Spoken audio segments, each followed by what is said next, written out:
বাবু এই যে কানে ধরলাম, এবারের জন্য আমার মাফ করে দাও। আমি তোমার অনেক ভালোবাসি, আর এরকম হবে না। এবার প্লিজ মাফ করে দাও। আমি তোমাকে মাফ করতে পারি, কিন্তু আমার কিছু শর্ত আছে। শর্ত? হ্যাঁ বলো, কি করতে হবে? আমি তোমার জন্য সবকিছু করতে পারবো। আমার প্রথম শর্ত হচ্ছে সপ্তাহে 3 দিন আমাকে নিয়ে ঘুরতে যেতে হবে। 3 দিন কেন? আমি তোমার প্রতিদিন ঘুরতে যাবো। আর দ্বিতীয় হচ্ছে তোমার ফেসবুক, মেসেঞ্জার, হোয়াটসঅ্যাপ সবকিছু পাসওয়ার্ড আমার কাছে থাকবে। ঠিক আছে, আজকে থেকে আমার সবকিছুর পাসওয়ার্ড তোমারে দিয়ে দিব। আর 3 নম্বর শর্ত হচ্ছে তোমার কোনো মেয়ে ফ্রেন্ড থাকবে না, কারোর সাথে কথা বলতে পারবে না, কারোর সাথে দেখা করতে পারবে না। কি কোনো মেয়ে ফ্রেন্ড থাকতে পারবে না? আচ্ছা ঠিক আছে, আমার লাইফ আজকে থেকে কোনো মেয়ে নাই, একটা মাত্র মেয়ে, সেটা হচ্ছে তুমি। আমি আর কারোর সাথে কথা বলবো না।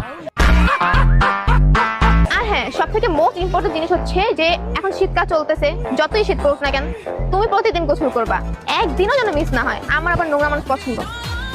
প্রতিদিন গোসল করতে হবে? আইসে শীতের দিনে প্রতিদিন গোসল করতে হবে? এর থেকে ভালো কইতে আমার সুইসাইড করে